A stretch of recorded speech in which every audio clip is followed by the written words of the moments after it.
सुभद्रा योजना अधीन में जो माँ मैंने एपर्तंत टंका पाई पारि ना कहीं आपण मैंने जानिथे कि प्रति जनसेवा केन्द्र में आसिक आपण बायोमेट्रिक अपडेट करने पड़ो कहीं प्रति पंचायत वाइज आपर लिस्ट आसी सारा जो मैंने सुभद्रा योजना अधीन में एवं आपर केवाईसी पेंडिंग रही आगामी दिन में आपण जो पैसा पाइबापी चाह बसते तो आपर आसब ना कहीं बायोमेट्रिक ई केवाईसी पद्धति आपको पड़ो जदि आपर टाटस बायोमेट्रिक देखा कि आपण अंडर प्रोसेसिंग रही आ जो मैंने ऑप्ट आउट हो जाते ऑप्ट इन कर अपेक्षा करूँ जदि आपर रिजेक्ट हो जाए रिजन रखिकी आपने कमेंट सेक्शन में जनातु तो आपर सुभद्रा योजना अधीन में केवे टंका पाइबे आपको कौन करने पड़ो भिडियो सबकि तथ्य जन जदि आप मन किसी डाउट रही जाऊँगी कमेंट सेक्शन लेकिन पचारतु कि जनसेवा ग्रुप आपर लिंक दिखाई आप जॉइनिंग हो जातु प्रति मुहूर्त में प्रति अपडेट यही चैनल थ्रू आपने जानीपारे तो कौन रही आज अपडेट चलते भिडियो स्टार्ट करवा सुभद्रा योजना को लेकिन आसला बहुत बड़ खुशी खबर आपने जानी कि मार्च 8 रे आपण सुभद्रा योजनार द्वितीय किस्ती मिलिबो एने बहुत सारा अपडेट आसीगलानी आपण मैंने जानिथिबे कि जो माने पूर्वरु ई केवाईसी करना सेमानकर केवाईसी पूरण कले आपण माने सुभद्रा योजना अधीन में टंका पाई परिबे काहेना एबे भी आपण मानको सुभद्रा योजना अधीन में वर्तमान सुधा ई केवाईसी पड़ी रही जो माने ई केवाईसी कंप्लीट करिवे नाही आगामी दिन में जो आपण मानकर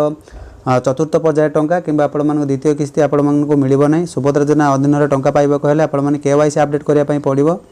आपण मैंने जानिथे कि गणमाध्यम रिपोर्ट अनुसार ये देखिपे कि चलित मास शेष सुधा सुभद्रा योजनार प्रथम किस्तिर चतुर्थ पर्याय टंका आपको मिलिबो जहाँ सूचना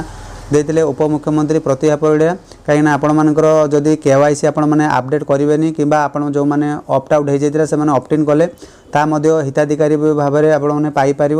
बर्तमान सुधा एबे भी आपण मैंने केवाईसी अपडेट करने पड़ो केवाईसी अपडेट करने को प्रति जनसेवा केन्द्र कि मो सेवा केन्द्र को जाकि आपने अपडेट करातु एमध्य आपने जानिथे कि जो मैंने आवेदनकारी किसी त्रुटि जो यही योजन बाद पड़ जाते सुजोग देवा लगी राज्य सरकार ऑप्ट इन व्यवस्था विषय में घोषणा करते आपण मैंने जानिथे कि जो मैंने सुभद्रा योजन ओहरी जाते कि जो मानकर आवेदन में किसी त्रुटि जो यही योजन बाद पड़ जाते सुजोग देवा लगी राज्य सरकार ऑप्ट इन व्यवस्था विषय में घोषणा करते यही व्यवस्था सुजोग नेबा राज्य महिला एवं शिशु विकास विभाग अनुरोध कर जानिथे कि सुभद्रा योजना अधीन में बहुत सारा त्रुटि आपको रही है जहाँफल आपर ऑप्ट इन व्यवस्था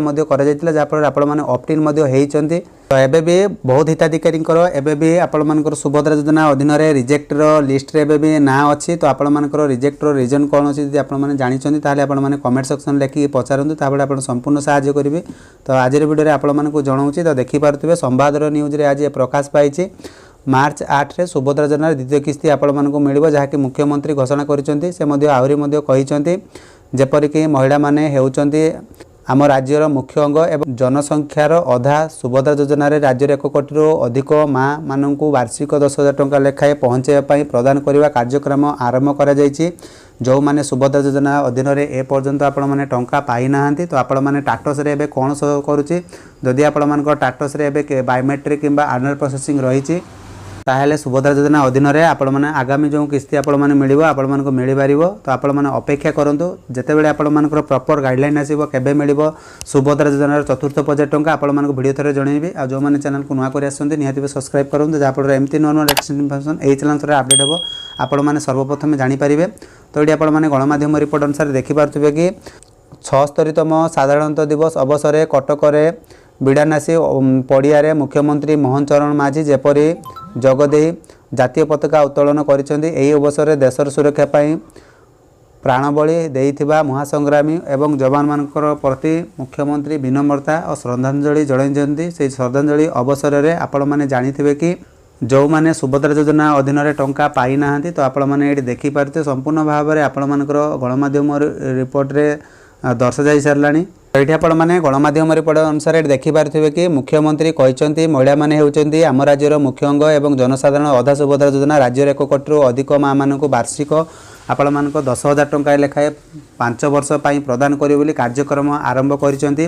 आज सुधा महिला मानक 80 लाख रु अधिक महिला हिताधिकारी प्रथम किस्तिर पाई सारे अवशिष्ट योग्य महिला माने जो माने हिताधिकारी अछंती किछि दिन पर आपण माने सुभद्रा योजना अधीन में आपण माने टंका पाई परिबे जेपरिक आपण मानकर पुनर्बार मार्च 8 तारिख रे महिला मानक महिला दिवस अवसर में द्वितीय किस्ती पाइबे बोली जहाँ सूचना रही जो मैंने एपर्यंत पैसा पाई पारि नांती जदि आपण मानकर सुभद्रा योजना अधीन में आपण मानकर स्टाटस रे बायोमेट्रिक आपण मानकर कौन रही अंडर प्रोसेस जदि थी ताहले आपण माने सुभद्रा योजना अधीन 100% आपण माने टंका पाई परिबे। तो आपण माने मार्च मास पर्यंत अपेक्षा करंतु। आ जो मानकर रिजेक्ट हो जाइछि